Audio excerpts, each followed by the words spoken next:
Welcome to the Badass Garage. Today we're going to work on a 1999 E46 BMW 328i, replacing the rear brake pads.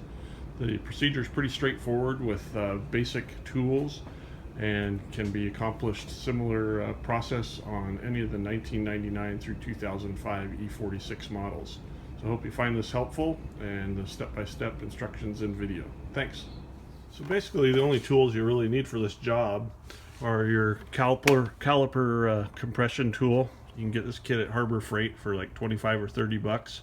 It's just to press the calipers in. You want an extension or a breaker bar, to take your lug nuts off with your 17 millimeter socket. And I like to have a torque wrench for torquing things to the right specs, a flathead screwdriver, some needle nose pliers, a ratchet, and a 7 millimeter Allen head for getting the guide caliper bolts out, and then a set of brake pads, and you're good to go. And you can do this job simply in about an hour, and you'll have a new set of brake pads on the back of your BMW E46.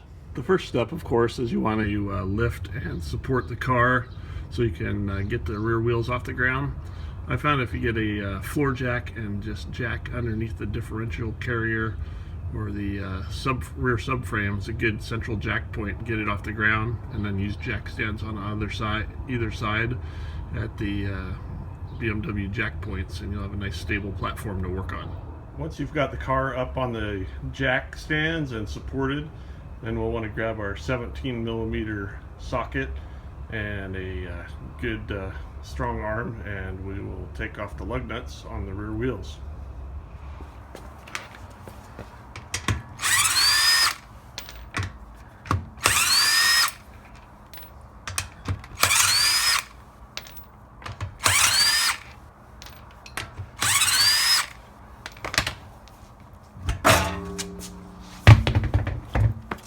So now we got the wheel off the car, we can go ahead now and work on getting the caliper off. It's a pretty simple job.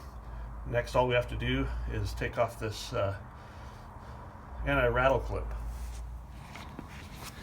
Alright, taking off the anti-rattle clip, all you need is a flathead screwdriver. Just pop it in here where it's held in. Get it under there. It should just pry out. Comes off, set that aside. Now we can work on getting the caliper guide bolts off. Alright, next we're going to just go ahead and remove the caliper bolt plastic plugs on the back side of the caliper. So here's your caliper, we're looking at the inside, here's your shock. And these are just plastic protective coverings that for the mounter carrier bolts. And you can just pop those off with a flathead screwdriver, get in there, and they'll pop right out. There's one on the bottom and one on the top.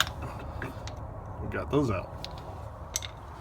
So next, now that we've got those caps off, the top and bottom, we're going to remove the actual carrier bolts, which they're Allen head bolts on the inside. So if you can get your 7 millimeter Allen tool and a ratchet, we'll go ahead and remove those, and we'll loosen them counterclockwise, of course.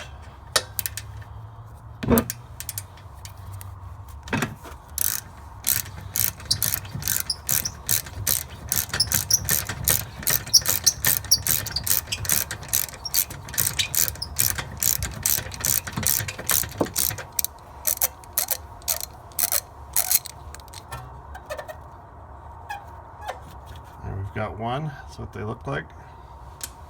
We'll get the top one.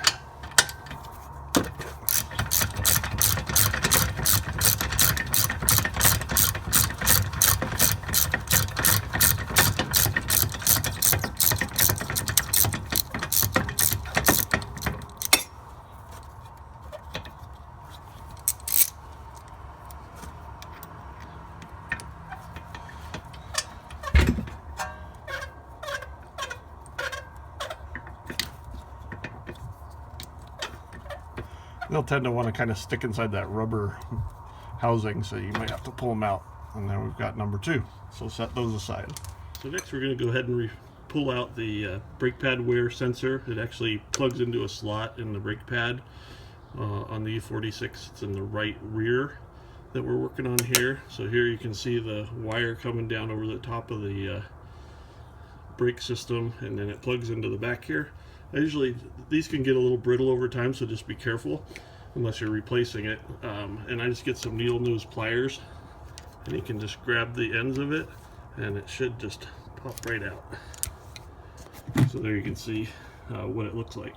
So you can reuse this if it's still in good shape, or you can buy a replacement one and plug it in, and then it loops around the actual caliper here over the brake bleeding nipple, so you can take that off there so that when we drop the caliper off, you won't break it or pull it out of the electrical connection. So set that aside.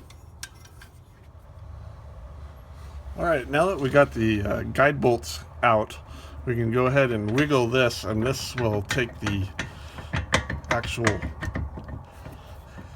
caliper off so we can get to the brake pads.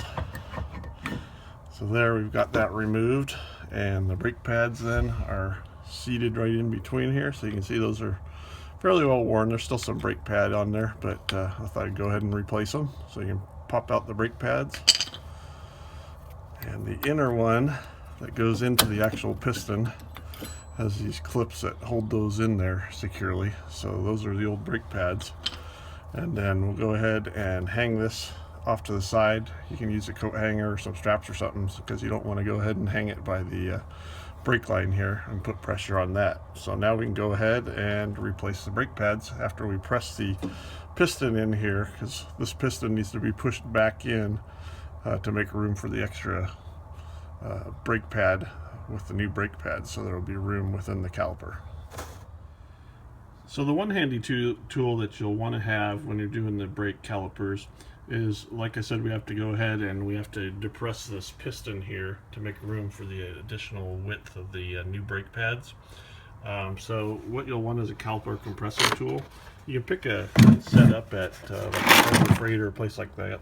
They're usually like 25-30 bucks. They'll work on multiple types of vehicles. You'll want them for a European vehicle. And they come with the press tool here, and a backing plate, and then all these various size plates that you can use to press in various size pistons. So that's one thing you'll want to have to do the job and make it a little bit easier. Some people can use a clamp and a piece of wood or things like that, but this is such a cheap tool, it's worth the investment of 25-30 bucks to do your own brakes. So it's pretty straightforward. We'll go ahead and get our caliper tool here, get the backing plate.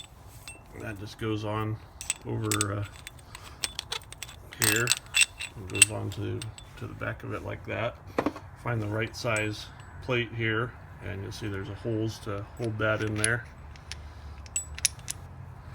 And then we can just adjust that to where we need it to put it up against there, and then back it off to get it tight as we can. And then it's just a matter of just cranking this thing back in. You can see the piston by my thumb there moving back in. It just takes a minimal amount of pressure and starts moving that piston back in, and go ahead and squeeze it back until it stops turning, and then we have it inserted all the way in. And then you can just go ahead and back it off a bit, take that tool out, and then you can see the piston is back flush and the rubber boots all pushed back in there as well. So we've got extra width here to put in the new brake pads. Alright, so we got the new brake pads here. I just wanted to compare the old to the new. So here you can see this is the one with the spring that holds it into the caliper piston that you can see. This is the old one, and here's a new one. You can see the difference in the width. This one's probably about 50% gone. And then here's the outer brake pad as well. And you can see the slot on the inside for the brake pad wear indicator, which will pop right in there when we put those back on. So let's go ahead and put these on. Alright, so we got the new brake pad here, got the springs here. Make sure that the brake pad wear sensor indicator slot is facing the outside. So we'll take that and pop that in there. You might have to push the holding springs there a little bit, and it should just pop right into place like that. And then we'll go ahead and get the outer pad, same thing, make sure it's facing the right way. Sensor slot goes to the outside, and we'll place that right in the caliper like that. So now you can see they're ready to go. We can go ahead then and take the whole unit, and we will bring it on up and onto the caliper holder up there. Okay, now we're ready to go. So like I said, we've got the new brake pads. They're waiting here. This outer one's just held on with pressure. So we'll keep those. We got the width here. So all we have to do is bring it up, slide it over the rotor here, and then make sure everything's lined up, pop it on, and it's ready to go. And all we need now, take our guide pins, slide them back in the rubber holders there. There's 7mm Allen head here, and we'll drive those back in. Sometimes these need a little finagling by hand at first to get them started. You want to make sure they get in and get started, so that we get them lined up good and we don't cross thread them. So I usually start them by hand. That one's started. Do the same with the top one here.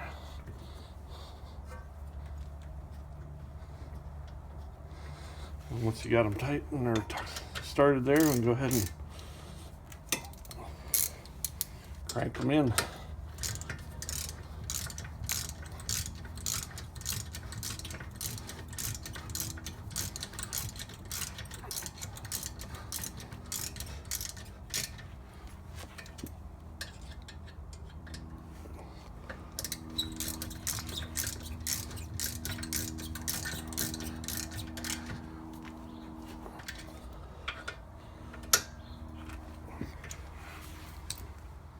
And then let's just make sure we torque those. You want to torque those to 22 foot-pounds or 30 Newton meters.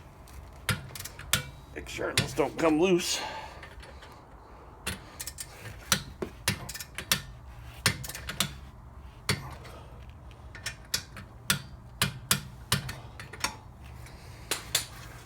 And then all we got to do is get our caliper or anti-rattle clip. I want to put those back on, but put that back on there, insert that into the slots there, and that should go on pretty easy because there's no pressure on it right now. But as when you make sure you get this over the front, that'll get some pressure on it, and that's on there. So we've got them all good and tight. Then you'll want to go ahead and get your brake pad wear indicator, put that back on over there, and slide that back in the slot. Make sure it's in there good and tight. Alright, let's go ahead and get this wheel back on here, and we'll be ready to go.